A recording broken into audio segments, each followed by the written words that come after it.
புத்துணர்ச்சி வரும் என்பதில் ஐயமில்லை. வாழ்க வளமுடன்.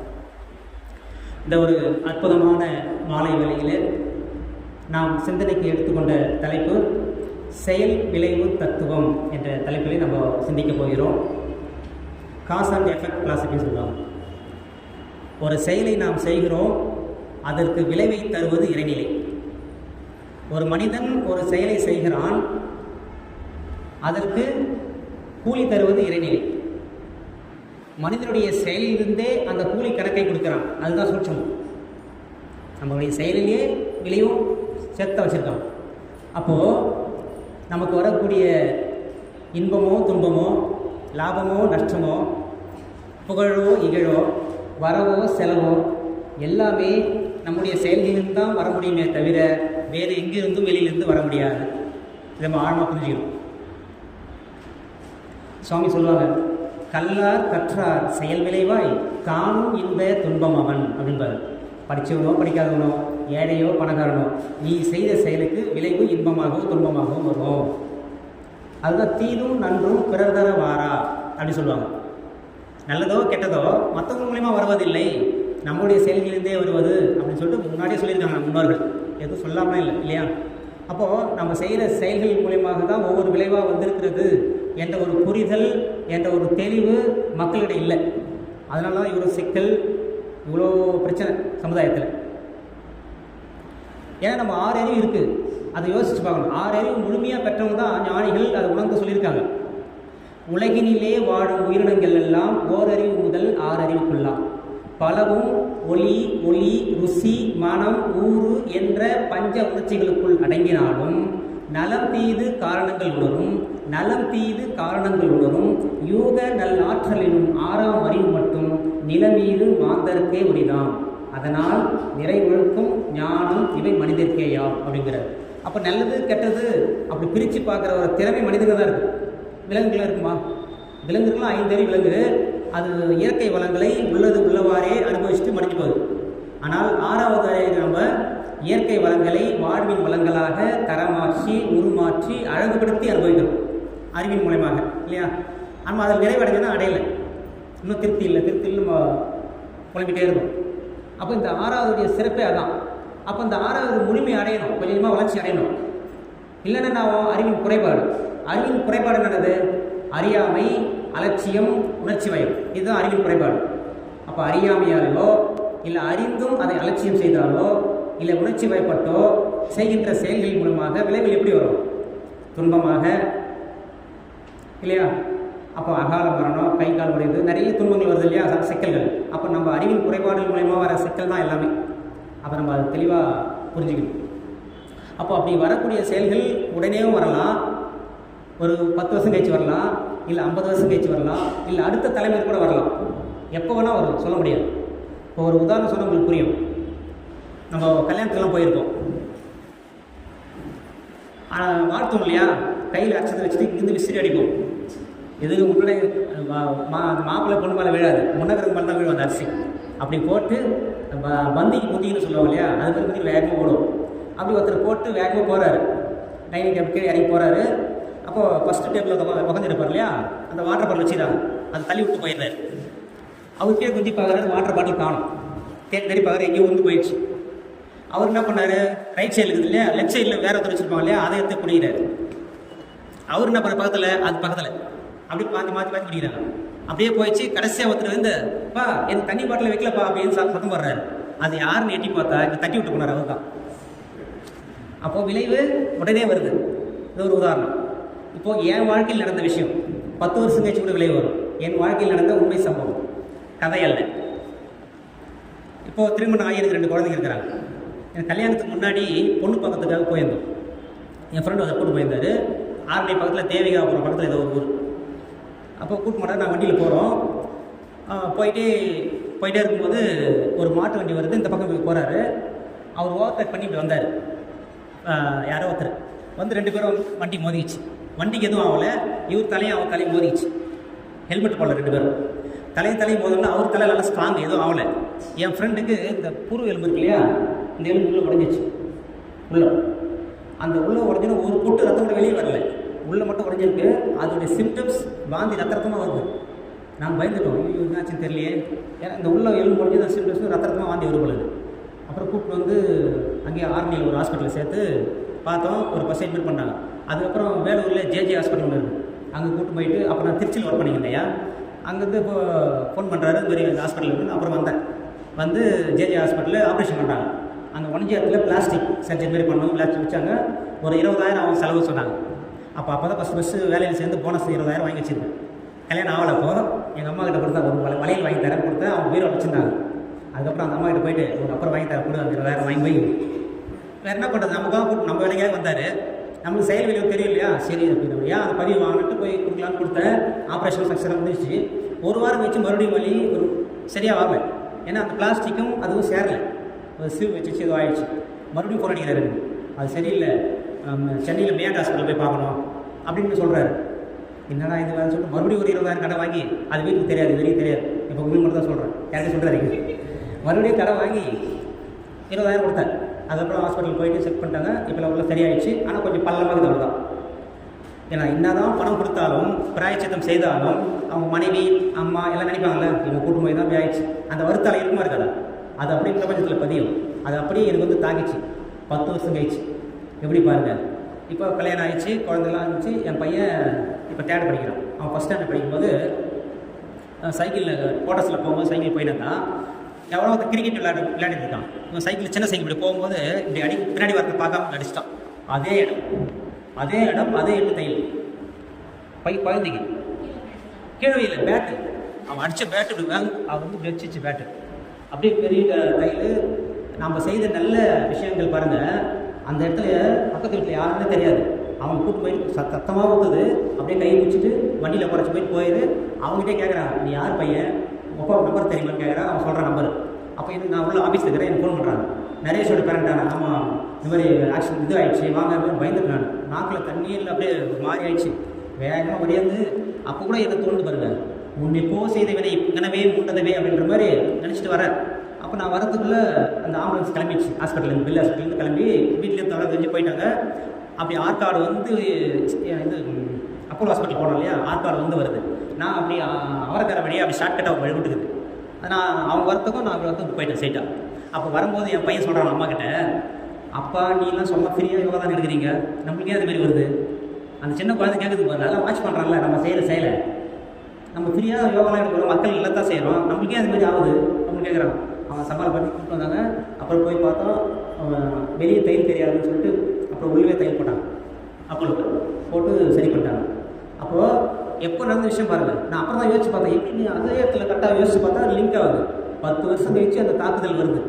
அப்போது அந்த விளைவு வந்து அப்பயே வரலாம், 10 வருஷம் கழிச்சு வரலாம், இல்லைன்னா அடுத்த தலைமுறைக்கு வரலாம். சாமிஜி சொல்லுவார், இந்த கை கேட்பார், ஒரு நூலினை கூட மாறாது, செயல் நிச்சயம் விலை வந்தே தீரும் அப்படின்பார். ஒரு நூலினை கூட மாறாது, எப்போனா வரும். 10 ரெக்கார்ட் ஆகிட்டு இல்லையா, அது எப்போனா வரும். அப்போ அது மாதிரி என் வாழ்க்கையில் நடந்தது. அப்போது இதெல்லாம் உணர்ந்த முன்னோர்கள் தான், அதனால தான் பாவம் புண்ணியம் அப்படின்னு சொல்லி வச்சாங்க.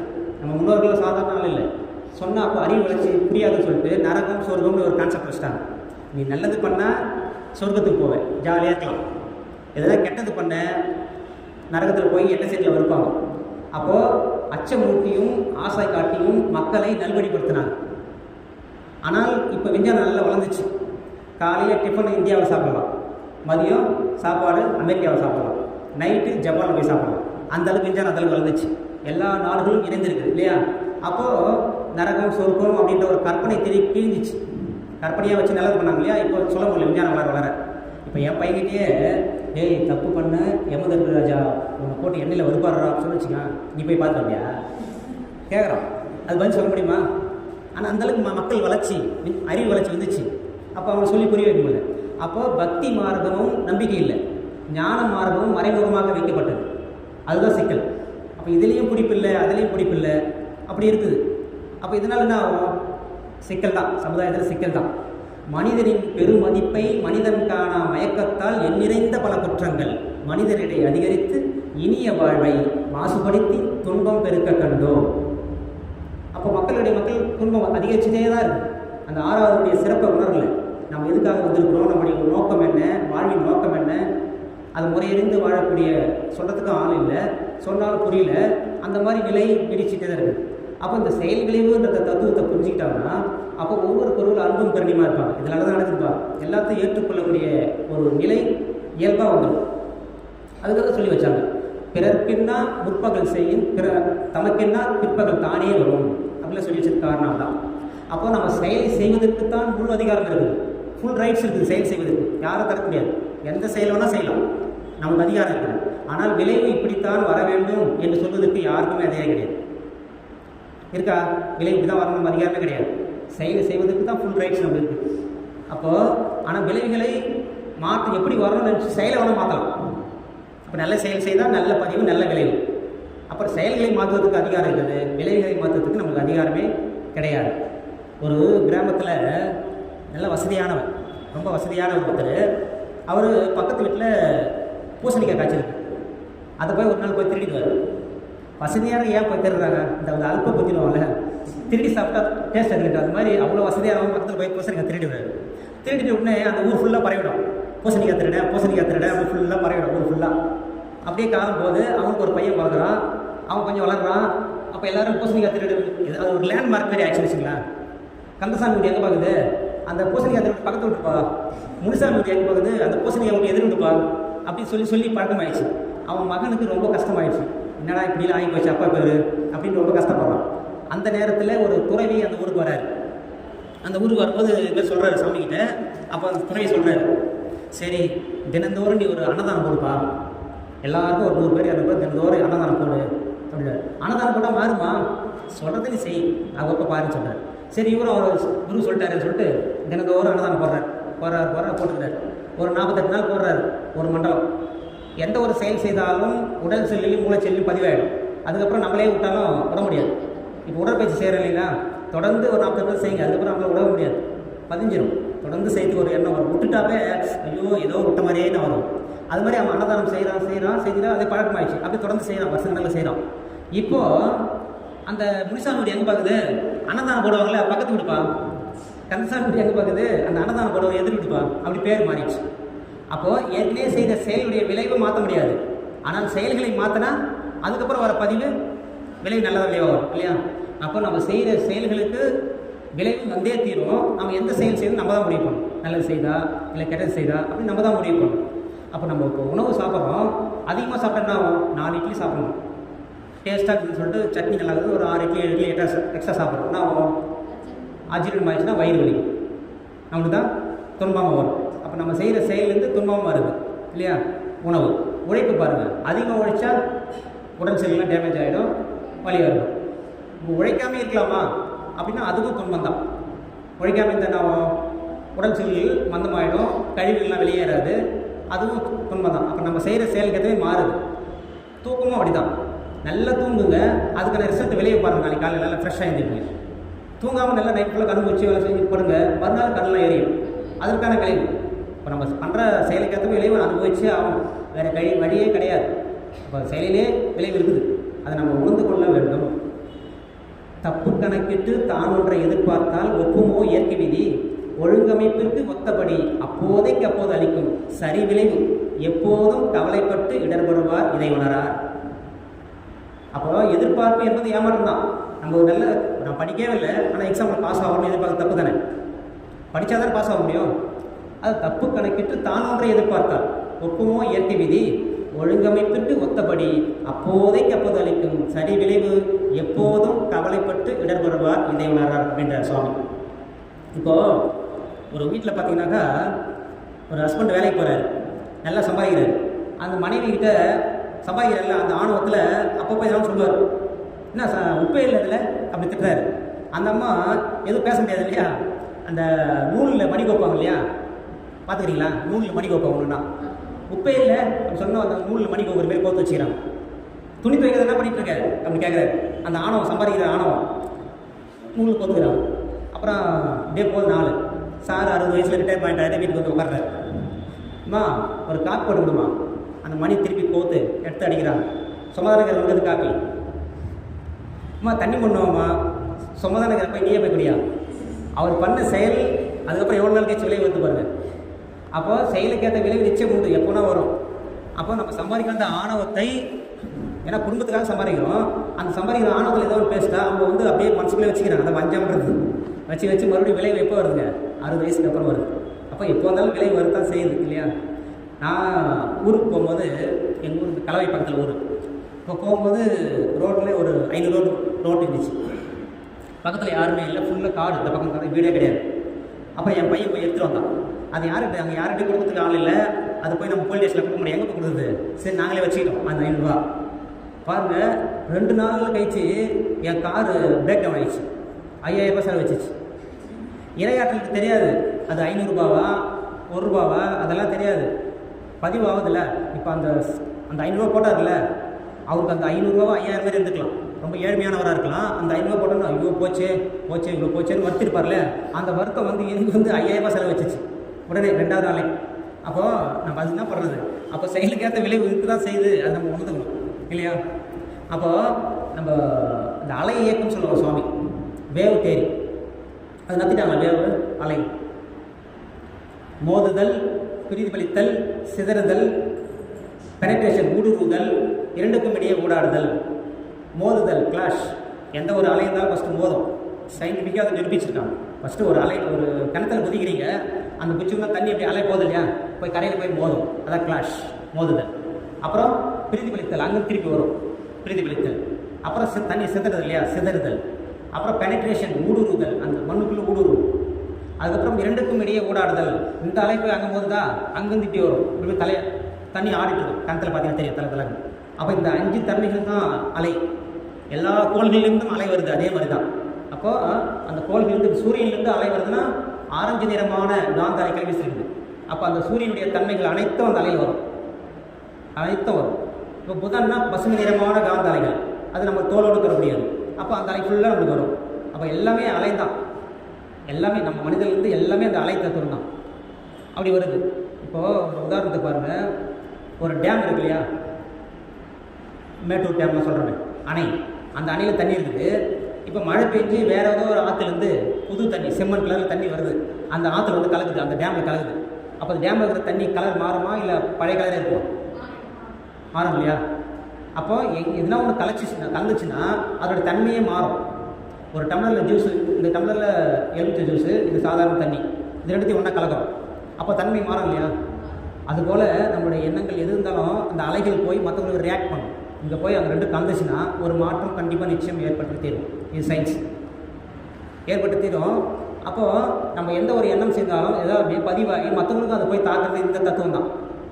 இப்போ ஒன்றும் இல்லைங்க, நம்ம சாப்பிட்றோம், இப்படி வாயில் உள்ள போகிறது நம்முடைய செயல், அவ்வளோதான். வேறு எதாவது நம்ம பண்ணுறோமா? அது 7 தாதுவாக விளைவாக மாறுது இல்லையா? ரசம், ரத்தம், சதை, கொழுப்பு, எலும்பு, மஜ்ஜை, கடைசியாக 7வது தாது விந்துநாதம். இப்போ எதுனா நம்ம செய்கிறோமா? நம்ம அப்பா அம்மா செய்கிறாங்களா? இல்லை நம்ம வரி கொடுக்குற அரசாங்கம் என்ன பண்ணுதா? ஆனால் இறையாற்றல் உள்ளுக்குள்ளே இருந்து அந்த வேலையை செய்யுது இல்லையா? அப்போது 7 தாதுவாக மாற்றுகிற அந்த விளைவை யார்? இறைவன் தான் கொடுக்குறோம். நம்ம சாப்பிட்றது தான் நம்ம வேலை, அதை நினச்சி பார்க்கணும். ஆனால் இவ்வளோ விஞ்ஞானம் வளர்ந்துருக்குது அப்படின்னு சொல்லிட்டு சொல்கிறோம். சந்திராயனுக்கு ராக்கெட் விட்டோம், இல்லை செவ்வாய்க்கு ராக்கெட் விட்டோம் சொல்கிறோம். ஆனால் ஒரு 4 சப்பாத்தி, ஒரு 2 இட்லி எடுத்து போய் கொடுத்துட்டு ஒரு பொட்டு ரத்தம் உற்பத்தி பண்ணுவாங்க, முடியுமா? ஆனால் இறையாற்றல் பண்ணதில்லை. 6 அறிவின் ஆரம்ப நிலையில் நின்று அனுபவித்தாய், அனுபவத்தின் பயனுணர்ந்தாய், பேரறிவை பெற வேண்டி பெருத்த வேகம் பெரிதென்ற விஞ்ஞான துறையில் இற்றாய், யாரறிந்த ஒன்றும் ஞான கர்ம இந்திரியங்களுக்கு உபகருவியாச்சு, ஊரறிந்தாய் உலகறிந்தாய், உன்னை யார் என்று ஒன்று மட்டும் அறியவில்லை விஞ்ஞானத்தால். என்னத்தோ கண்டுபிடிச்சிட்டோம், நான் யார், உயிர்னா என்ன, மனம்னா என்ன கண்டுபிடிக்கல, முடியாது, அதெல்லாம் மறைபொருள் இல்லையா? இப்போ நம்ம கண்டுபிடிச்சலாம் ஞான கர்ம இந்திரியங்களுக்கு உபகருவியாச்சு. இப்போ டிவி எழுந்து போய் ஆன் பண்ணுறது கஷ்டமாகுது, ரிமோட்டை கண்டுபிடிச்சிட்டோம், இங்கேருந்து ஐத்திக்கிறோம், அதுதான் பயன்படுது இல்லையா? நல்லா உட்காந்து வசதியாக சேர் கண்டுபிடிச்சிட்டோம். இப்போ நம்முடைய இந்த ஞானேந்திரியம் என்று சொல்லக்கூடிய வாய், மெய், வாய், கண், மூக்கு, செவி, கர்மேந்திரியங்கள் என்று சொல்லக்கூடிய கைகள், கால்கள், வாய், பால், குறி, குதம், இந்த 10க்கு தான் பயன்படுத்தாத தவிர நான் யார், இறைநிலை என்ன அதெல்லாம் கண்டுபிடிக்கிறதுக்கு, பிரபஞ்ச ரகசியம் கண்டுபிடிக்கிறதுக்கு யூஸ் ஆகலை இந்த விஞ்ஞான கண்டுபிடிப்பு அப்படிங்கிறாங்க. அப்போ விஞ்ஞானம் வளர்ந்ததை தவிர ஒரு பக்கம் மெய்ஞானம் வளரலை. ரெண்டுமே ஈக்குவலாக வளர்ந்தால் தான் மனித குலம் அமைதியாக மகிழ்ச்சியாக வாழ முடியும். ஒரு பக்கம் விஞ்ஞானம் மட்டும் வளர்ந்துக்குது, மெய்ஞானம் அப்படியே தான் இருக்குது. அதனால தான் மனித குலம் இவ்வளோ சிக்கல்படுறது சாமி சொல்வார். அப்போ இந்த தெளிவு முக்கால ஞானம் சொல்லுவாங்க.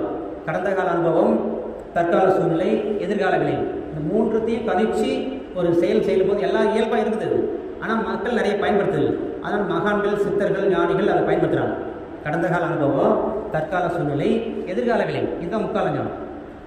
அதை நினச்சி நம்ம ஒவ்வொரு செயலும் அவேர்னஸோட, விழிப்புணர்வோடு செய்தால் விளைவு எப்படி இருக்காது, நல்லதாக தான் வரும். அதில் மாற்றக்கட்டே கிடையாது. அப்போது அந்த விழிப்புநிலை அப்போவே இருக்கணும்.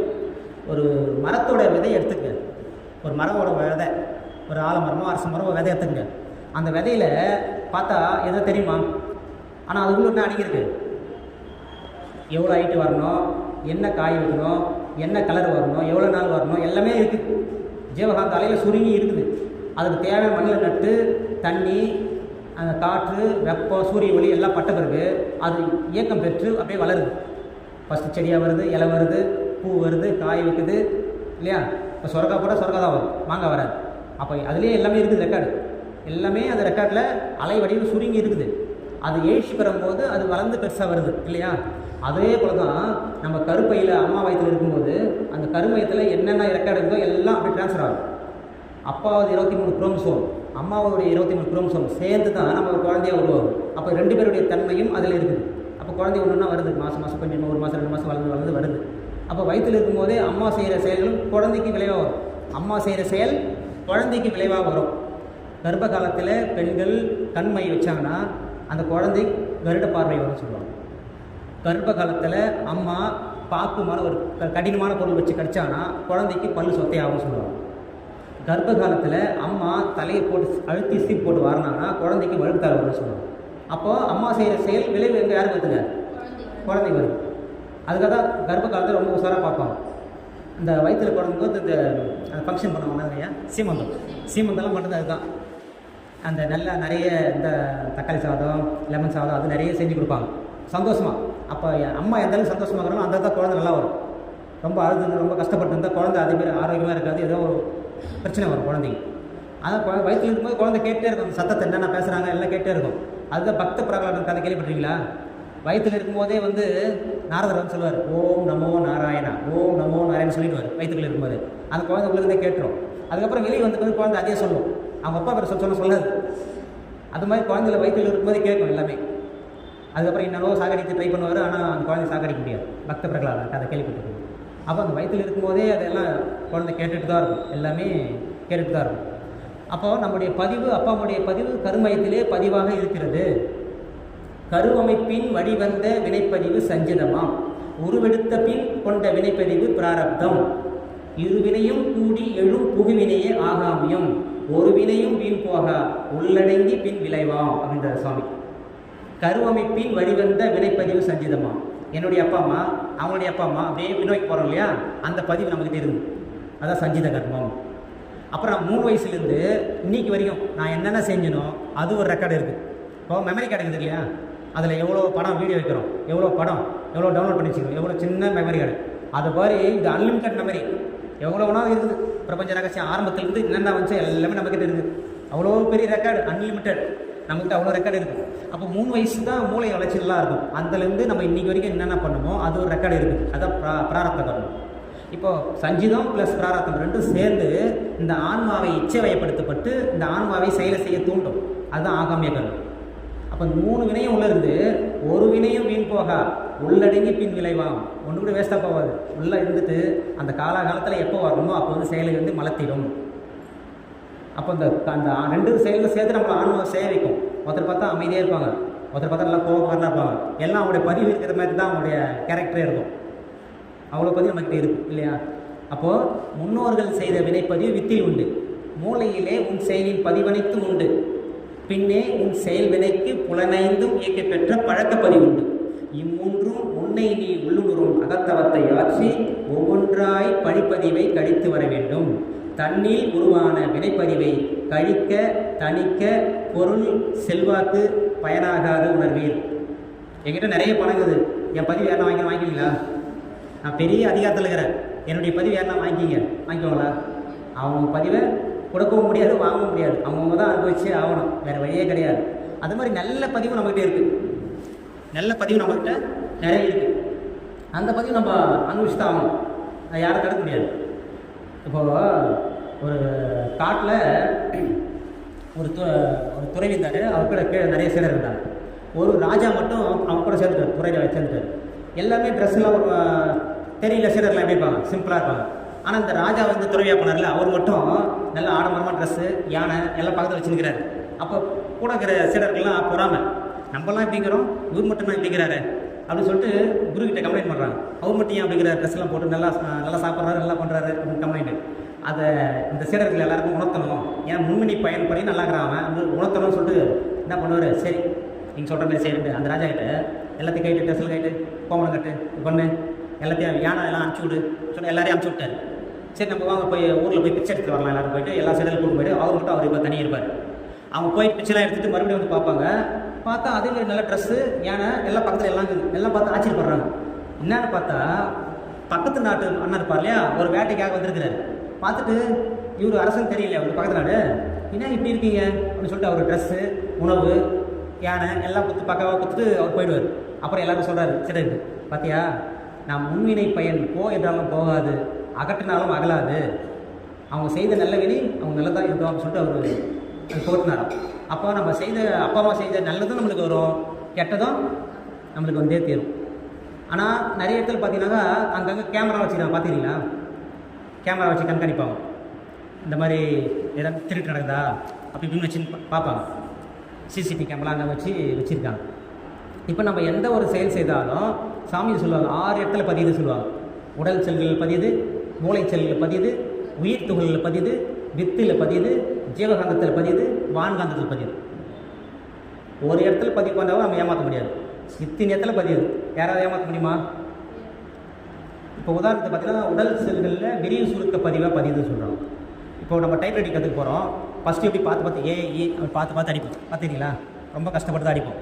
அப்படியே நல்லா ப்ராக்டிஸ் ஆச்சுன்னா அங்கே பார்த்து இப்படி அடிப்போம், டக் டக் டக்குன்னு அடிப்போம். அதுதான் பதிவு, இந்த விரலில் பதிஞ்சிருது. அதுதான் விரிவு சுருக்க பதிவு. உடல் செல்லில், மூளை செல்லில் நினைவு பதிவு, உயிர் துகளில் நுண்ணியக்க பதிவு, வித்தில் தரப்பதிவு. எழுதிக்கிறீங்களா? உடல் செல்களில் விரிவு சுருக்க பதிவு,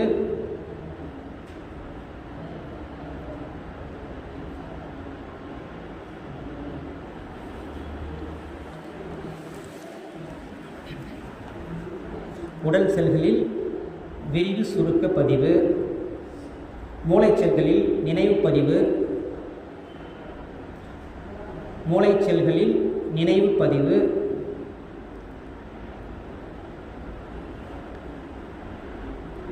உயிர் துகளில் நுண்ணியக்க பதிவு,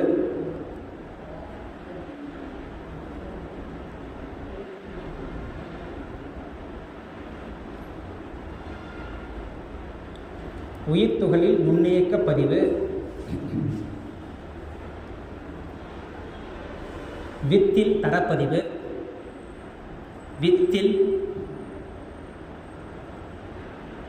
வித்தில் தரப்பதிவு, ஜீவகாந்தத்தில் பிரதிபலிப்பு பதிவு, ஜீவகாந்தம்,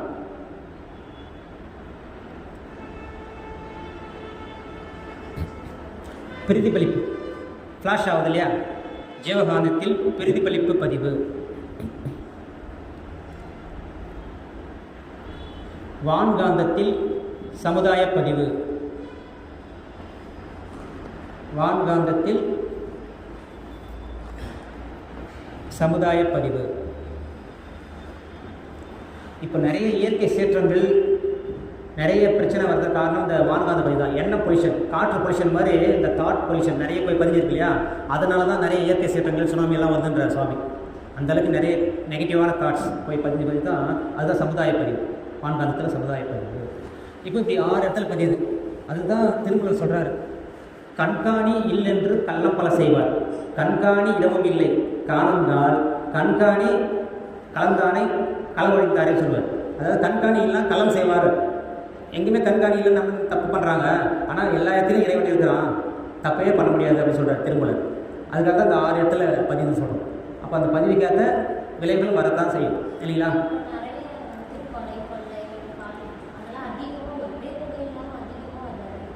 அதுதான்மா. இப்போ ஒரு ஒரு ஆண் ஒரு பெண்ணை பார்த்து இப்போ ஏதோ தப்பாக நினைக்கிறான்னு வச்சுக்கலாம், அவன் செய்வதற்கான வாய்ப்பு சொல்லி இல்லை, ஆனால் எண்ணத்தை நினச்சிட்டான் தப்பாக நினைக்கணும்னு. அந்த எண்ணம் போய் பதியுதா? அதே மாதிரி எத்தனை பேர் நினச்சிருப்பாங்களோ அத்தனையும் வாழ்நாந்தல் பதியும்.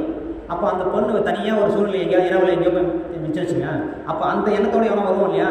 அப்போ ஏற்கனவே நிறைய எண்ணங்கள் இருக்கு இல்லையா, அதெல்லாம் அவங்களுக்கு சேர்ந்துடும். அப்போ அந்த சூழ்நிலையை தவறாக பயன்படுத்தி தப்பு பண்ணிடுவான். அப்போ அவனை தூக்கி ஜெயிலில் போடுவான் தப்பு பண்ணானே. அப்போ எண்ணத்தால் பண்ண அவனை தூக்கி போட முடியுமா? கண்டுபிடிக்க முடியாது, யாருமே தெரியாது. சும்மா எண்ணத்தை மட்டும் போட்டு போயிடறான் அது பதிவு. அப்போ எல்லா பதிவும் சேர்ந்து அது தவறு நடந்தது. அதுக்கு தான் எண்ணங்கள் நல்ல எண்ணமாக இருக்கணும். நம்ம அதை அகத்தாய்வில் எண்ண மாறாதல் பயிற்சியெலாம் வைக்கிறோம். அப்போ இந்த மக்களுக்கு இந்த கல்வியெலாம் போய் சேர்ந்தால் இந்த எண்ணத்துடைய வலிமை தெரிஞ்சிச்சுன்னா, அந்த எண்ணத்துடைய சக்தி தெரிஞ்சிச்சுன்னா தவறாக நினைக்க மாட்டாங்க. என்னவே நம்மளுக்கு ஃபஸ்ட்டு இப்போ ஒரு பால் தூக்கி போடுற செவத்தில் பெயிண்ட் வச்சுருக்கு, அது ஒட்டின்னு ஒரு மாறாதா? அதுபோல் நம்ம எண்ணம் கெட்ட எண்ணம் போட்டோன்னா அவனையும் போட்டு தாக்கம், அதோடைய பாதிப்பு நம்மளுக்கு திருப்பி வந்து கருமையத்தில் பதிவு வச்சு. அப்படிப்பட்டது கருமையம்.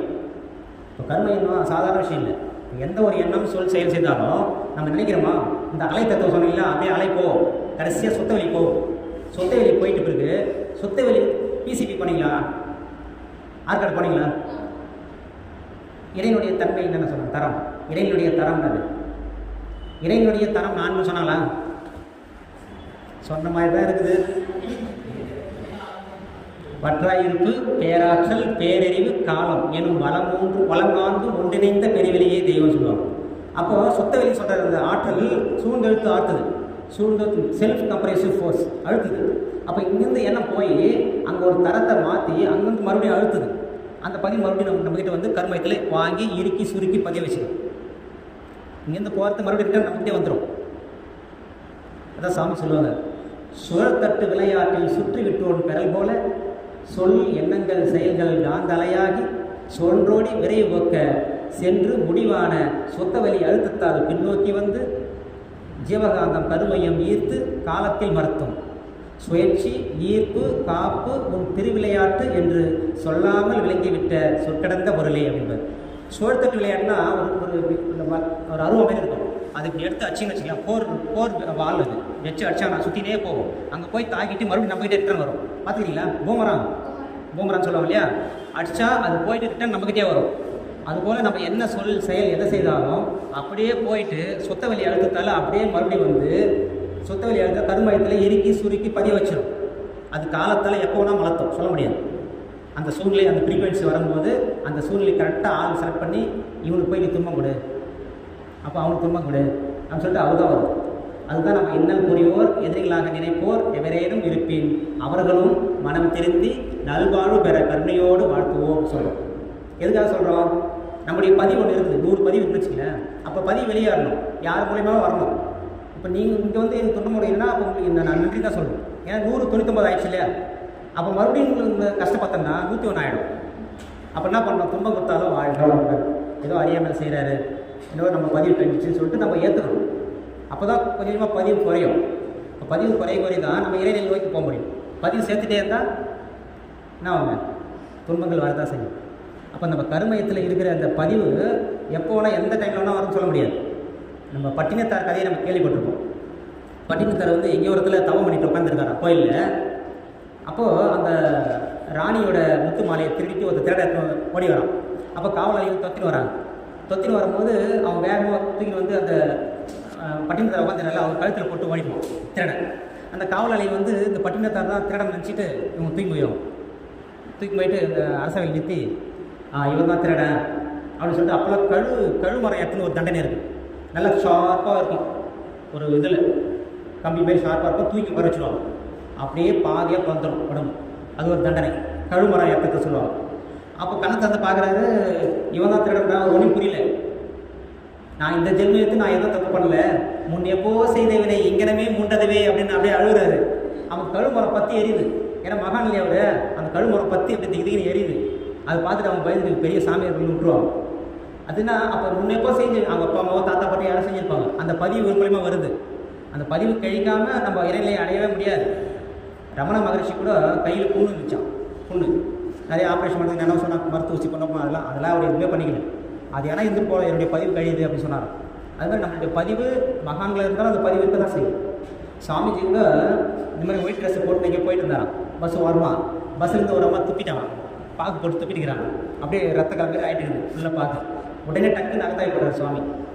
சரி ஏதோ பண்ணி தான் வந்துட்டு வெளியே வந்துட்டு அப்படியே ஆகிட்டாரு. அந்த அம்மா வந்து ஐயா சாமி என்னை மன்னிச்சிடுங்க, தெரியாமல் துப்பிட்டவங்க மேலே அப்படின்னா விடுமா. உடனே டக்குன்னு பாருங்கள், நாம் பிறந்ததே அப்பா அம்மாவுடைய கழிவு தான் பிறந்திருக்கிறோம், இதெல்லாம் ஒரு பெரிய கழிவு அப்படின்ட்டார். அப்போ அவங்களும் செயலுக்கு ஏற்ற பிறகு அதெல்லாம் அவேர்னஸ் எப்போவுமே ஒரு செகண்ட் ஆஃப் க்ஷண பொழுதில் அந்த அவேர்னஸ் இருப்பாங்க ஞானிகள்.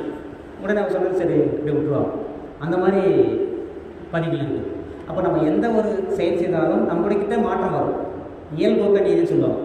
எப்பொருளை எச்செயலை எக்குணத்தை எவ்வுயிரை அடிக்கடி நினைந்தாலும் அப்பொருளின் தன்மையாய் அறிவினிலும் உடலிலும் மாற்றம் காணும். இப்பெருமை இயல்போக்க நீதியாகும் அப்படின்பார். அப்போ என்ன நினைக்கிறோமோ அது நம்மகிட்டேயும் மாற்றம் வரும். நம்ம உடலில் கருமயத்திலையோ எல்லாத்துலேயும் ஒரு மாற்றம் ஏற்படும். ராமாயணத்தில் பார்த்தீங்கன்னாக்கா ராவணன் வந்து சீதையை கடத்துறதுக்காக ட்ரை பண்ணுவார். அப்போ போகும்போது ராமனுடைய வேஷம் போட்டு போகலான்னு சொல்லிட்டு ராமனுடைய வேஷமாக மாறுவான். மாறினோடனே சீதையை கடத்தணும் எண்ணமே வராது. ஏன்னா ராமன் அது மாதிரி எண்ணமே இருக்காது இல்லையா ராமனுக்கு. அந்த உருவம் மாற்றினோடனே சீதை கட்டி போனால் எண்ணமே வராது. அதுக்கப்புறம் தான் அது வேணான்ட்டு விட்டுட்டு ஒரு துறவி மாதிரி போயிட்டு பிச்சை போட்டுன்னு கேட்பார். அதுக்கப்புறம் தாண்டி வரும், சீதை கடத்தி போயிடும். அது எதுக்குன்னா அந்த எண்ணம் யார் மாதிரி மாறணுமோ அந்த எண்ணம் வரும். அதுதான் இயல்புக்கு நீர். நம்ம என்ன நினைக்கிறோமோ அதுதான் இயல்புக்கு நீர். அப்போது நம்ம என்ன எண்ணமோ அதுக்கேற்ற ஒரு பதிவு நம்மக்கிட்ட ஒரு பதிவு கொடுத்துட்டு அதுக்கான விளைவு காலகாலத்தில் எப்போனா வந்தே தான் தீரும். அதில் மாற்றமே கிடையாது. ஒரு ராஜாக்கிட்ட ஒரு கம்ப்ளைண்ட் வருது. ஒரு 3 அதிகாரிகள் வந்து லஞ்சம் வாங்கிட்டாங்க, அவங்களுக்கு தண்டனை கொடுக்கணும் அப்படின்னு சொல்லிட்டு ராஜா கிட்ட விடுறாங்க. அப்போ அந்த ராஜா தண்டனை கொடுக்கறதுக்காக அந்த 3 பேரையும் கூப்பிட்டு 3 பேருக்கும் கூட மூங்கில் கூட கொடுத்துட்டு நீங்கள் காட்டுக்கு போயிட்டு பழங்கள்லாம் பறிச்சுட்டு வாங்க போய் அப்படின்றாங்க. இவரும் போகிறாரு. 3 பேரும் போகிறாங்க. காட்டில் நிறைய பழங்கள்லாம் இருக்குது, பறிச்சுட்டு வராங்க. பறிச்சுட்டு வந்து கூட ஃபுல்லாக வச்சுட்டு வராங்க. அவங்க 3 பேரையும் தனித்தனியாக சிறையில் வச்சிடறாங்க. நீ இந்த சிறை போ, நீ இதில் போ, இதில் போ. நீங்கள் 3 மாதத்துக்கு நீ வெளியே வரக்கூடாது, உங்களுக்கு உணவுலாம் கிடையாது, நீங்கள் எத்தாந்த பொருள் வச்சு தான் நீ சாப்பிடணும் அப்படின்னு அதான் தண்டனை விட்டுறாங்க. அப்படியே பார்த்து ஒரு வாரத்திலே ஒருத்தர் செத்துட்டான். இன்னும் 1 மாதம் வச்சு ஒருத்தர் செத்துட்டான். ஒருத்தன் மட்டும் 3 மாதம் வச்சு வெளியே வரான் உயிரிடம். என்னென்னு பார்த்தா ஒரு வாரத்தில் செத்தான்ல, அவன் என்ன பண்ணியிருக்கான், அந்த கூடை ஃபுல்லாக இந்த தழை அதெல்லாம் போட்டு மேலே மட்டும் ஒரு 10 பழம் போட்டு யாருக்கு தானே அப்படின்னு சொல்லிட்டு வந்துக்கிறான். அவன் காலி. இன்னொருத்தன் அந்த அழுகி போன பழம் அந்த பழம் அதெல்லாம் போட்டு வந்துக்கிறான். அவன் ஒரு வாரத்தில் காலி. கடைசியாக 3 வந்தான்ல, அவன் என்ன பண்ணியிருக்கிறான், யாரோ சாப்பிட்ற நல்லா தான் இருக்குன்னு சொல்லிட்டு ஃபஸ்ட்டு கீழே காய், அது மேலே செங்காய், அதுக்கு மேலே பழம், இப்படி அடிக்க வச்சுக்கிறான். அப்போ பழம் சாப்பிட்றான், அது பழுகுது, அதுக்கப்புறம் காய் பழுகுது, அப்படி கொஞ்சமாக சாப்பிட்டு 3 மாதம் உயிரோடு தப்பிச்சு வந்துடுறான். அப்போ அவர்கள் செய்த செயலிலே அவருக்கு தண்டனையே வந்துடுச்சு இல்லையா? இப்போ நான் ஒரு கேள்வி கேட்குறேன், கரெக்டாக சொல்லுங்கள். நம்ம செய்கிற செயலை பொறுத்து நன்மை தீமை அப்படின்னு நம்ம முடிவு பண்ணுமா, அந்த செயலினால் வருகிற விளைவை பொறுத்து நம்ம நன்மை தீமை அப்படின்னு முடிவு பண்ணுவோம் இல்லைவா? நீங்கள் ஏன் கேள்வி புரியுதா? நம்ம செய்கிற செயலை பொறுத்து இது நன்மை தீமைன்னு முடிவு பண்ணுவோமா, அந்த செயலிலிருந்து வரக்கூடிய விளைவை பொறுத்து இது நன்மை தீமைன்னு நம்ம முடிவு பண்ணுவோமா? நம்ம செயலை பொறுத்து. நீங்கம்மா நீங்கள் விளைவு, நீங்கள் ஏன் செயலை பொறுத்து தான். சாமிஜி என்ன சொல்கிற பாருங்க, வினை எதுவும் நலம் தீது என்பதில்லை. வினைன செயல், வினை எதுவும் நலம் தீது என்பதில்லை. வினையும் அதை ஆற்றுபவர் நோக்கம் கொண்டே வினை எதிரை நலம் தீது என பிரிப்போம் அப்படிங்கிறார். ஒரு உதாரணம் சொன்னால் உங்களுக்கு புரியும் ஈஸியாக. ஒரு அமரன் படம் பார்த்தீங்களா, சிவகார்த்திகேயன் அவர் மிலிட்ரி மேன் இருக்கிறார்ல, அது மாதிரி பார்டரில் ஒரு மிலிட்ரி மேன் பார்டரில் இருக்கார். அப்போ அந்த எல்லை ஓரத்தில் ஒரு பாகிஸ்தான்லேருந்து ஒரு தீவிரவாதி வராரு. இங்கேருந்து அனௌன்ஸ் பண்ணுறாரு, வந்தீங்கன்னா சுட்டுடுவேன் அப்படின்னு சொல்கிறாரு. ஆனால் அவன் அதே மீறி வரான், ஷூட் பண்ணிடுறான். இந்த மிலிட்ரி மேன் வந்து ஷூட் பண்ணிடுறாரு. ஷூட் பண்ணிட்டு அப்புறம் தூக்கி விளையாட்டு பார்த்துட்டு எல்லா அதிகாரிலாம் வந்து பார்க்குறாங்க. செக் பண்ணி பார்க்கும்போது ஒரு பாக்கெட்டில் ஒரு மேப், இந்த தாஜ் ஹோட்டல் பாம்பு வைக்கணும், இங்கே வைக்கணும், பாராளுமன்றத்தில் வைக்கணும், அந்த டிராயிங் மேப் இருக்குது. அதை பார்த்து கண்டுபிடிச்சிட்டு, எப்பா இவன் உள்ளே வந்திருந்தான்னா எவ்வளோ பேர் நடந்திருக்கோம், அங்கங்கே பாம்பு வச்சுருக்கோம், எவ்வளோ இழப்பு ஏற்பட்டிருக்கோம், இந்த பெரிய ஒரு விஷயத்தை நீங்கள் பண்ணியிருக்கீங்க அப்படின்னு சொல்லிட்டு அவார்டு, ஒரு பத்மபூஷன் அந்த மாதிரி ஒரு அவார்டு, பணம் எல்லாம் கொடுக்குறாங்க அவர் அந்த மிலிட்ரி மேனுக்கு. அதெல்லாம் வாங்கிக்கிட்டார். அதுக்கப்புறம் லீவில் ஊருக்கு வரார். ஊருக்கு வந்து நைட்டில் படுக்கும்போது அவங்க அப்பா சொல்கிறார், அவங்களுடைய பெரியப்பா இருக்கார் இல்லையா, அந்த அப்பாவோட அண்ணன் பெரியப்பா, அவங்க பசங்கள்லாம் அந்த சொத்து தகராறு, இந்த வழியாக நீ போகக்கூடாது வரக்கூடாது அப்படின்னு சொல்லிட்டு அவர் நைட்டில் சொல்கிறார். சரி விடுப்பா காலையில் பார்த்துக்கலாமான்றார். அப்புறம் 10 காலையில் போகிறாரு. வயல்வெளிக்கு போகும்போது இந்த பக்கம்லாம் வரக்கூடாது, இது உங்களுக்குலாம் பங்கு கிடையாது, இவன் சண்டை போடுறாரு. ஏன் பங்கு கிடையாது, நானும் பங்காளி தானே, எனக்கு வழி தானே இருக்குது அப்படின்னு கேட்குறாரு. இப்படியே சண்டை முத்திடுது. கைகளை பாய்களை துப்பாக்கி வச்சுருந்தார் மிலிட்ரி மேன் இல்லை, எடுத்து டொப்புன்னு சுட்டுறாரு. சுட்ட உடனே கம்ப்ளைண்ட் பண்ணி தூக்கி ஜெயில் வைக்கிறாங்க. அங்கே சுட்டார், அதுவும் வினை செயல். இங்கேயும் சுட்டார், அதுவும் செயல் இல்லையா? ரெண்டுமே செயல் தானே. அதுவும் சுடுறது ஒரு செயல், இங்கேயும் சுடுறது ஒரு செயல். அப்போ இடம் அங்கே சுட்டா அவார்டு கொடுக்குறாங்க, இங்கே சுட்டா ஜெயில் வைக்கிறாங்க. அப்போ வினையிலே நம்ம முடிவு பண்ண முடியாது. அந்த விளைவு வருது இல்லையா, எந்த இடத்துல சொல்கிற நோக்கம் அது பொறுத்து தான். அந்த விளைவு இந்த இடம் எங்கே இருக்குதோ, என்ன நோக்கமோ அந்த இடத்த பொறுத்து தான் நம்ம இந்த விளைவை வச்சு நம்ம முடிவு பண்ணுவோம் இல்லையா? வினை எதுவும் நலம் தீது என்பதில்லை, வினையும் அதை ஆற்றுபவர் நோக்கம் கொண்டே வினையதினை நலம் தீது பிரிப்போம் அப்படின்பார். குறித்தவரி வெடிக்கும் துப்பாக்கியை வைக்கும், நெறி தவறி செய்யும் தவறான செயல் விளைவுன்பார். இப்போ ஒரு ஆப்பிள் வச்சு தலையில் வச்சு சுடுவோம் பார்த்தீங்களா, கரெக்டாக சுட்ட பிரச்சனை இல்லை, கொஞ்சம் கீழே இறங்கண்டாவும் ஆள் காலி. அதுபோல் தவறான ஒரு செயல் செய்துட்டால் அது மாதிரி தவறான விளைவு தான் வரும். குறித்தவரி வெடிக்கும் துப்பாக்கியை வைக்கும், நெறித்தவறி செய்யும் செயலின் விளைவு அப்படின்னு சுவாமி. அப்போ செயலுத்த விளைவு நிச்சயம் வந்தே தீரும். அப்போ இது எப்படி வருது? நோக்கம், திறமை, தொடர்பு கொள்ளும் நபர், காலம், இடம், இந்த 5 தன்மையின் மூலமாக அந்த விளைவு வந்து தான் வரும். அதுதான் ஜீசஸ் சொல்வார், நீ எதை விதைக்கிறாயோ அதை அறுவடை செய்வாய். ஜீசஸ் நம்ம முன்னோர்கள் நிறைய சொல்லியிருக்கிறாங்க. திணை விதைத்தவன் திணை இருப்பான், வினை விதைத்தவன் வினை இருப்பான் அப்படின்னு சொல்லி செய்தத காரணம். நியூட்டன் சயின்டிஸ்ட் இருக்கார் இல்லையா, விஞ்ஞானி, அவரும் சொல்லியிருப்பார் Newton third's law, for every action there is an equal and opposite reaction அப்படின்பார். ஒவ்வொரு விசைக்கும் சமமான எதிர் விசை உண்டு அப்படின்பார். அப்போ அந்த செயலுக்கு ஏற்ற விளைவு அதுதான் செய்யும். அதான் கிருஷ்ணரோட பகவத்கீதை சொல்வார், கடமையை செய், பலனை எதிர்பார்க்காதே அப்படின்பார். ஏன்னா கடமை செய்வதற்கு நம்ம அதிகாரம் இருக்குது, விளைவு இல்லாமல் வரும், பலனை எதிர்பார்க்காதே அப்படின்பார். அதுதான் நெருப்பு இல்லாமல் புகையுமா, நெருப்பு என்பது செயல், புகை என்பது விளைவு. அதுதான் நெருப்பு இல்லாமல் புகையுமா, அதெல்லாம் நம்ம சொல்ல வச்சது காரணம் முன்னோர்கள் அதுக்கு தான். இப்போ நம்ம சின்ன தப்பு பண்ணுவோம், நிறைய துன்பம் அனுபவிப்போம். எதிர் வீட்டில் இருக்கிறவங்க நிறைய அநியாயம் அக்கிரமம் எல்லாம் பண்ணுவோம், அவன் நல்லா இருப்பான். பார்த்துக்கிறீங்களா? அப்போது என்ன, நம்ம நல்லதே பண்ணுறோம், நம்ம பிடிக்கிறோம், அவன் அநியாயமாக பண்ணுறான், அக்கிரமம் பண்ணுறான், அவன் நல்லா இருக்கிறானே. அப்போ அந்த செயல் விளைவு தத்துவம் சும்மா பொய்யா? இவ்வளோ நேரம் பேசுகிறீங்களா, எல்லாம் சும்மா பொய்யா, விளையாட்டா? அவங்க சாமி இதை கேட்குறாங்க. அது சாமி எல்லாத்துக்கும் ஒரு கவி தான் சொல்லுவார், கவி சொல்லி தான் அவங்க புரிய வைப்பார். ஏன்னா சாமிஜியுடைய கருத்துக்கள் மறுக்கவே முடியாது, அடித்து சொல்வார், ஆணித்தரமாக சொல்வார். சிறு தவறு பெருந்துன்பம் விளைத்தல் கண்டு சிலர் வினையின் பயன் கொள்கை தவறென்பார்கள். செயல்விழி தத்துவம் தப்புப்பா. சிறு தவறு பெருந்துன்பம் விளைத்தல் கண்டு சிலர் வினையின் பயன் கொள்கை தவறென்பார்கள். நிறுவையிலே எடைக்கல் ஒரு தட்டில் வைத்து நேரெதிரில் பொருள் வைத்து நிற்கும் போது இறுதியிலே வைத்த பொருள் சிறிதென்றாலும் இதற்கு முன் வைத்ததெல்லாம் சேர்ந்தடுத்தும் பெருமுண்மை சான்றாகும். பெரும் தீய பதிவு சிறு தவறால் ஓங்கும். அதாவது ஒரு எடைக்கல் இருக்கு இல்லையா, எடை போடுவோம் இல்லையா, எடை தராசு வச்சுக்கிறோம். அதில் இந்த பக்கம் 1 கிலோ வெயிட் வச்சிடறோம், இந்த பக்கம் சர்க்கரை போடுறோம், 900 கிராம், 950, இன்னொரு 50 அப்படி போட்டோம்னா கடைசியாக ஒரு 50 கிராம் போடுறோம். போட்டோம்னா முழு போய் வந்துடும் டக்கு இல்லையா? அப்போ அந்த கடைசியாக போட்ட 50 கிராம் அது மட்டும் தான் காரணமா? ஏற்கனவே 900 கிராம் இது அதுவும் காரணமா? ஏன்னு காரணம் இல்லையா? நான் சின்ன தப்பு தான் பண்ணுமா, எனக்கு இவ்வளோ பேர் தண்டனை.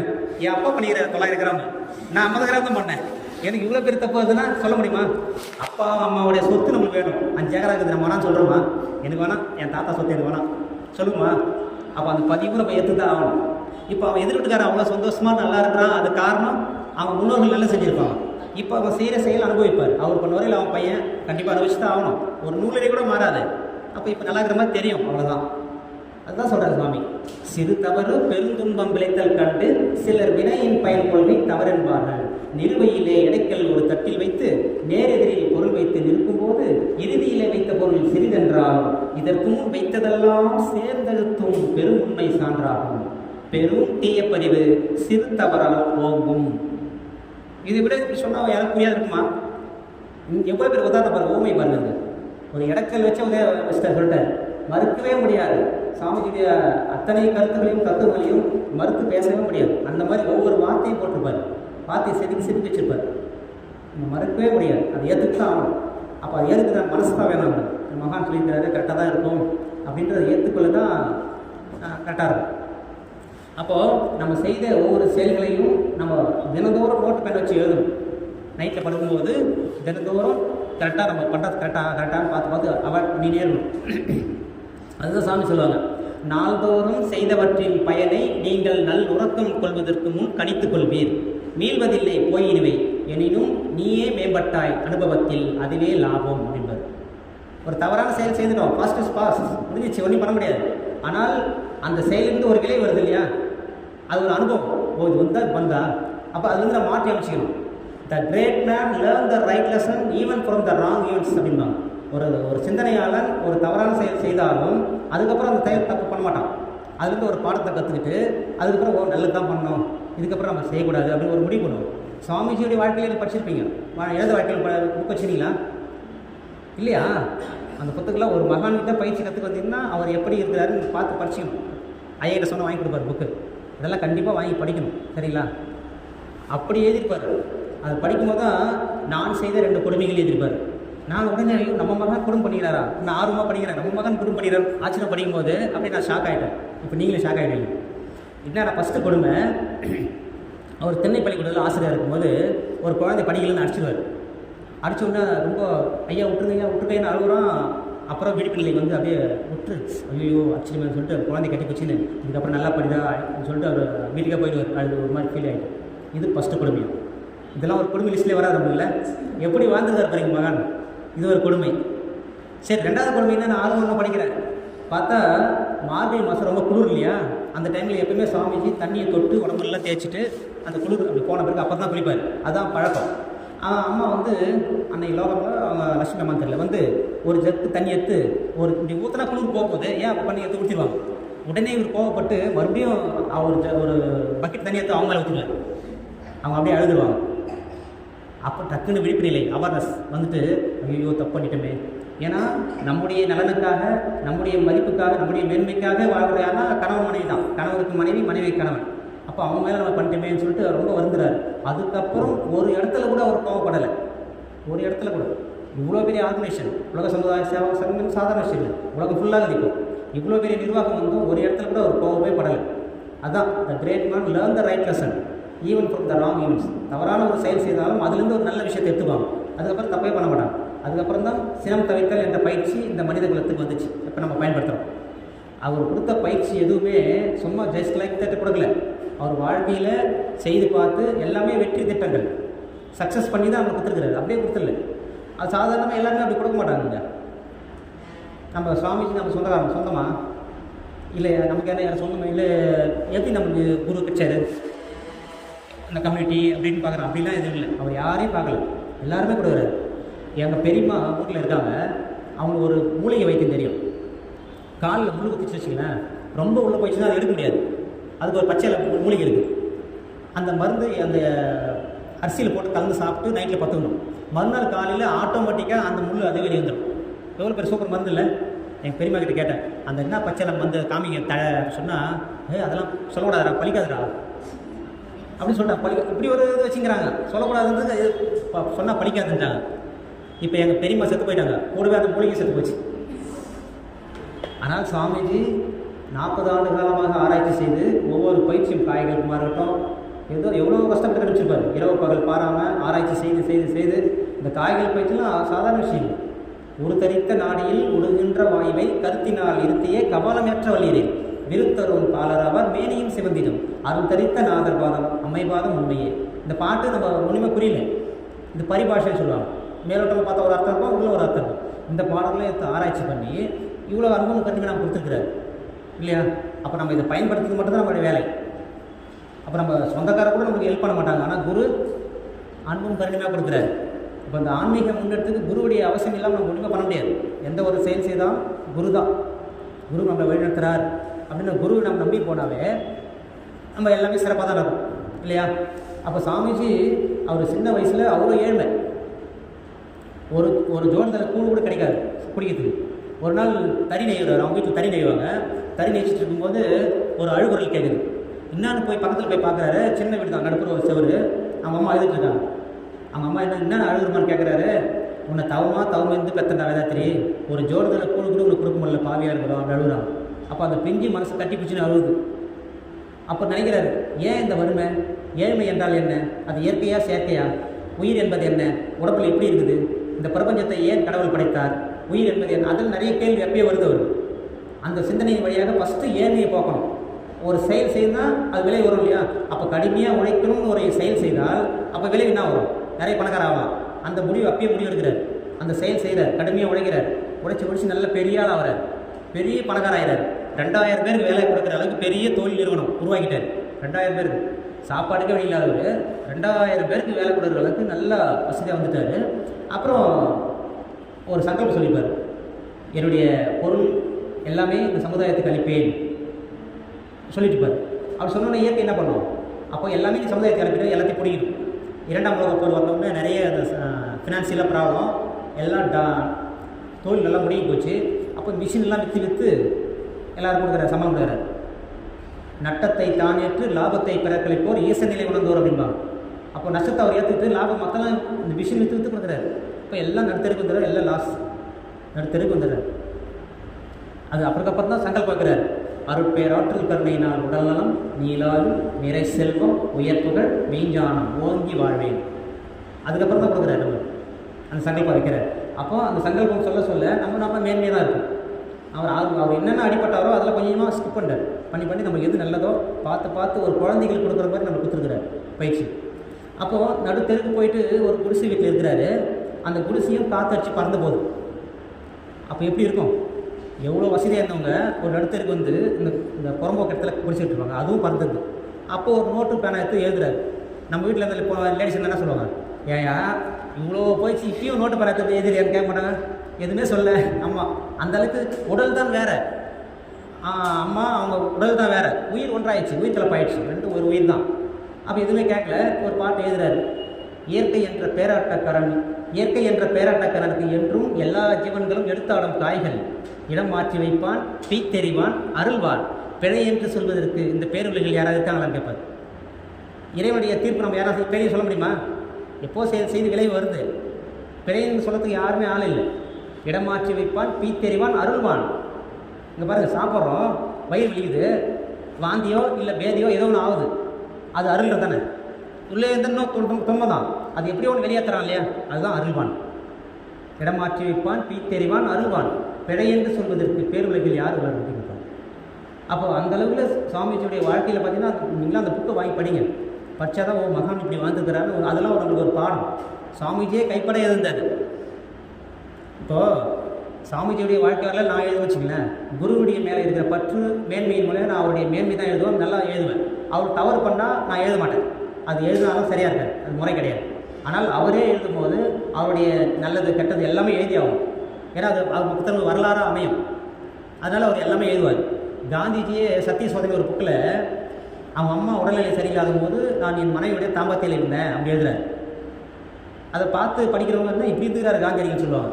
அது இல்லை, அவர் பண்ண தப்பு எழுதுறாரு இல்லையா, அது ஒரு தைரியம் வேணும் இல்லையா, அவர் எழுதுறாரு. ஏன்னா மற்றவங்களுக்கு பாடம் அமைட்டுன்னு எழுதுறாங்க.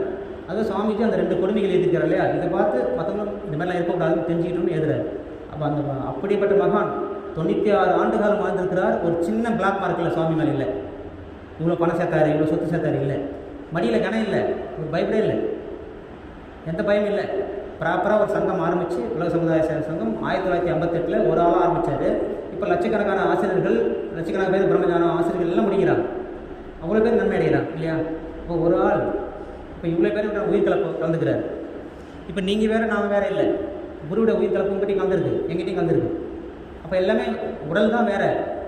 இந்த உயிருக்கு என்பது ஆண் பெண் கிடையாது, உடல் தான் ஆண் பெண் சொல்கிறோம். உயிர் வந்து அலி குண்டலினி, குண்டம்னா நெருப்பு, அலினா ஆண் பெண் இல்லாத தன்மை இல்லையா. இப்போ உயிருக்கு ஆண் பெண் தன்மை கிடையாது. அப்போ அந்த குரு கொடுத்த அந்த பயிற்சியை நாம் உருவாக்கி கொண்டு எந்த அளவுக்கு இந்த வாழ்க்கையில் மேம்படுத்திக்கிறது தான் முக்கியம். இப்போ டிப்ளமோ படிக்கிறோம், ஒரு சர்டிஃபிகேட் வாங்குகிறோம், அது ஒரு பக்கம் இருக்கட்டும். ஆனால் இந்த கருத்துகள், இந்த பயிற்சிகள் நம்ம எந்த அளவுக்கு இந்த வாழ்க்கையில் பயன்படுத்தி நம்ம வாழ்க்கையில் மேன்மை அடைந்தோம் அதுதான் முக்கியம். இப்போ நிறைய நீங்கள் எப்படின்னு தெரியல, இந்த மட்டத்தில் நிறைய மட்டத்தில் பார்த்தேன், வந்து படிக்கிறாங்க, அதுக்கு படித்து வச்சுன்னு போயிடுறாங்க, திருப்பி மட்டத்துக்கு வரமாட்டாங்க. இது வந்து சத்சங்கம். சத்சங்கம் என்பது நல்ல கருத்துக்களை நல்ல மக்கள் எல்லாம் சேர்ந்து பேசுகிற இடம். அப்போ சத்சங்கம் வாழ்க்கையில் எப்போவுமே தேவை. ஃபஸ்ட்டு கற்றுக்கிறதுக்காக வரமா, அப்போ தேவை. அதுக்கப்புறம் அதை ஃபாலோ பண்ணணும் இல்லையா, அதுக்காக தேவை. அதுக்கப்புறம் போதுமானா இல்லை, அதுக்கப்புறம் மற்றவங்க சொல்லி தரணும் இல்லையா, அதுக்காக சத்சங்கம் வேணும். அப்போ ஒரு மனிதனுக்கு வாழ்நாள் முழுவதும் சத்சங்கம் வேணும். உங்களுக்குலாம் ஒரு அன்பான வேண்டுகோள், நீங்கள் முடிச்சுட்டு பிறகு மறுபடியும் மன்றத்துக்கு ரெகுலராக வாங்க. ஏன்னா நீங்கள் வந்தால் தான் உங்களை பார்த்து நிறைய பேர் வருவாங்க. நம்ம முடிச்சிட்டோம் சர்டிஃபிகேட் வாங்கிட்டு போயிட்டோம்னா அதுக்கப்புறம் எப்படி மற்றவங்களுக்கு பயன்பட முடியும்? இப்போ நம்ம வருவதே ஒரு தொண்டு தான். தவத்தில் கூட்டு தவத்திலேருந்து கலந்ததில்லை, அதுவே நம்ம இந்த மன்றத்துக்கு செய்கிற ஒரு தொண்டு தான். அப்போ முடித்த பிறகும் நீங்கள் தொடர்ந்து இந்த மன்றத்தோட கூடவே இருக்கணும், கூட்டு தவத்தை கலந்துடும். அப்போ நிறைய மனிதர்கள் பயன்படுவாங்க. அப்போ இந்த சுவாமி சொன்ன அந்த செயல்வெளி தத்துவத்தை நம்ம புரிஞ்சுக்கிட்டால் நம்ம இந்த ஏமாற்றமே இருக்காது, அப்படியே அக்செப்ட் பண்ணிக்கணும். எந்த ஒரு விளைவு வந்தாலும் சரி, நம்ம எப்போது செய்த விலை இப்போ நம்ம விளைவாக வருது, அதை ஏற்றுக்கணும். இறைவனே நீதியாக வந்திருக்கிறான். இறை நீதி என்பது வழுவாது, கரெக்டாக இருக்கும். அப்போது யார் மூலியமாக துன்பம் கொடுமோ அவங்க கூட கொடுக்கும். இப்போ உங்கள் மூலியமாக தான் துன்பம் வரணும்னா ஆள் கரெக்டாக செலக்ட் பண்ணணும். இவருக்கு பதிவுக்குது, 2 பேரும் மேட்ச் பண்ணணும். அது நம்மளுக்கு தெரியாது. சரி அவர் விட்டுருக்கு, இவர் நீ இப்போ ஒரு துன்பம் கொடு. அப்போ கஷ்டத்தை கொடுத்து நம்ம கொஞ்சம் நியூட்ரல் ஆகும். அப்போ அந்த துன்பம் வரும்போது நம்ம இறைவனே நம்ம துன்பம் கொடுத்துருக்குறான், அப்போ அவனுக்கு நன்றி தான் சொல்லணும். வாழ்க வளமுறையான ஒரு பதிவு பயணிச்சு அப்படின்னு சொல்லிட்டு அந்த செயலுக்கேற்ற விளைவு நிச்சயமாக வருகிறது என்பதை நம்ம உணர்ந்து கொள்கிற பொழுது நம்ம மனசுக்கு ஒரு அமைதி கிடைக்கும், ஒரு நிறைவு வரும். ஓகே, இதனால தான் வருது, ஏற்றுக்கலாம் அப்படி ஒரு வந்ததுனாவே நம்ம வாழ்க்கை மிக மிக மகிழ்ச்சியாக இருக்கும். மனித குலத்துக்கு எல்லாருமே கிடைச்சிச்சுன்னு வச்சுக்கலாம், போர் பகை வஞ்சம் எதுவுமே இருக்காது. மனித குலம் ஃபுல்லாக அமைதியாக மகிழ்ச்சியாக சந்தோஷமாக வாழ்வாங்க. இந்த அளவில் இந்த சிந்தனை உரையை நிறைவு செய்கிறேன். வாழ்க வளமுடன். வாழ்க வளமுடன். இதில் எந்த சந்தேகம் தான் கேட்கணும்.